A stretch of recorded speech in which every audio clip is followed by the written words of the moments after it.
भाई इस टाइम तो जेजेके का सीज़न 3 एकदम बवाल काट रहा है। पर तुमने कभी सोचा है कि जुजुत्सु काइसन में सबसे ज़्यादा स्ट्रॉन्गेस्ट कर्स स्पिरिट कौन है?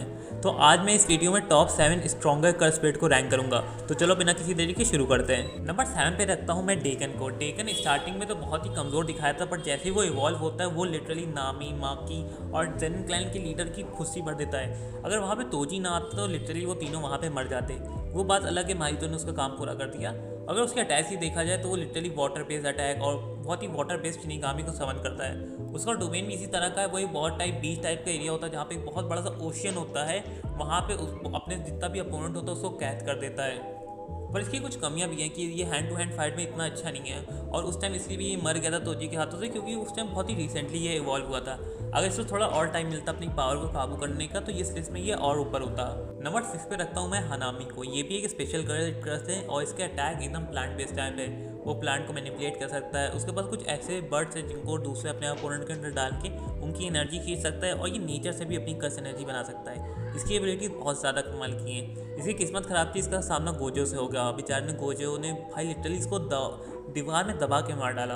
और यूँ भी देखा जाए भाई इसकी वीकनेस ही इसका बैटल आईक्यू बहुत ज़्यादा कम था और ये बहुत ज़्यादा स्लो था, इसलिए भी मारा गया वहाँ पे। नंबर 5 पे आता है स्मॉल डीटी कर्स। इस कर्स को गेतो ने समन करा था और इसकी टेक्निक एक डोमेन टाइप की टेक्निक है, जिसमें ये अपने अपोनेंट को एक कवर में लाइक लिटरली कवर होती है उसे बंद कर देता है। और अगर 3 सेकंड कर तो अगर तुम उससे नहीं बच पाए तो लिटरली बहुत ही ब्रूटल स्ट्राइक पड़ेगा, जिससे इंस्टेंटली तुम मर जाओगे।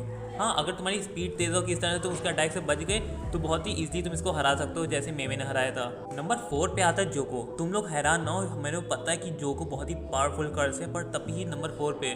तो सोचो और आगे जो कर्सेस आएंगे वो कितने ज़्यादा पावरफुल होंगे। तो जोको के बारे में तुम जानते हो, इसने सुकुना और गोजो दोनों को फेस रखा है, और गोजो से ये बच के वापस भी आया था, बट बेचारे सुकुना के हाथों ये हारा गया।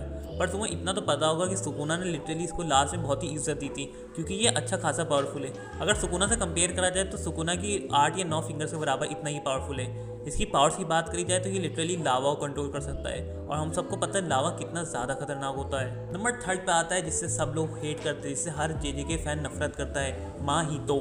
इस बंदे ने लिटरली नानामी, नोबारा जैसे कैरेक्टर्स को एक ही हमले में मार दिया था, और इसकी टेक्निक भी बहुत खतरनाक है। लिटरली अगर ये अपने अपोनेंट को छू ले तो वो लिटरली वहीं पे खत्म, वो एकदम गुब्बारे की तरह फूल के फट जाता है। अगर भाई इवेंटनेस की बात करा जाए तो जेजेके में सबसे ऊपर होगा, और भाई अगर इसका सामना उस टाइम गेतो से ना हुआ होता तो लिटरली भाई ये अब तक बहुत और ज़्यादा पावरफुल बन गया होता, पर इसकी किस्मत खराब थी कि इसी साथी ने इसको धोखा दे दिया। नंबर 2 पे तुम गैस नहीं कर सकते, पर आती है रीका। ये लिटरली को इसको क्वीन ऑफ कर्सेस कहा जाता है, और ये बहुत ज़्यादा पावरफुल है। इसकी कर्स स्पीड को इतना ज़्यादा कहा जाता है कि गोजो से भी ज़्यादा है। इसके पास बहुत सारी टेक्निक है। इसकी एक टेक्निक जिसके अंदर ये अपने बहुत सारे अपने कर्स टूल्स को स्टोर कर सकती है, और उसकी सबसे खतरनाक टेक्निक है कॉपी।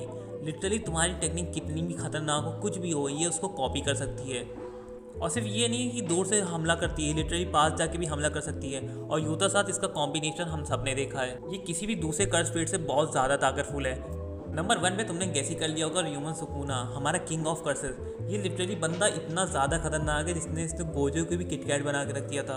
इसके पास क्या नहीं है, इसके पास ये बहुत खतरनाक डोमेन है जिसका नाम मेलोवर्न श्राइन है। इसके पास इतनी खतरनाक अटैक है, डिसमेंटल, क्रीव। इसकी डिवर्स का टेक्निक भी बहुत ज़्यादा ही अलग लेवल पे है, और इसका बैटल आईक्यू तो वो तो भाई हम सब ने ही देखा था एनिमे के अंदर। और भी कोई कर्स स्पीड उसके सामने एकदम बच्चे लगते हैं। गोजो के अलावा कोई भी ऐसा सीरीज़ या मांगा में था ही नहीं जो उसके सामने खड़ा हो सके एंडिंग तक। आज की वीडियो यहीं पे खत्म होती है। अगर कोई नए टॉपिक पे तुम्हें वीडियो चाहिए तो कमेंट कर देना, और अगर तुम्हें जानना है कि डीमन स्लेयर क्यों बेकार है जेजेके के सामने, तो तुम्हारे सामने एक वीडियो आ रही होगी, उस पर क्लिक कर लेना। अदरवाइज तुम मेरे चैनल चेकआउट कर सकते हो, वहाँ पे वीडियो है। और भाई सब्सक्राइब करना बिल्कुल मत भूलना। और यस, बाय बाय।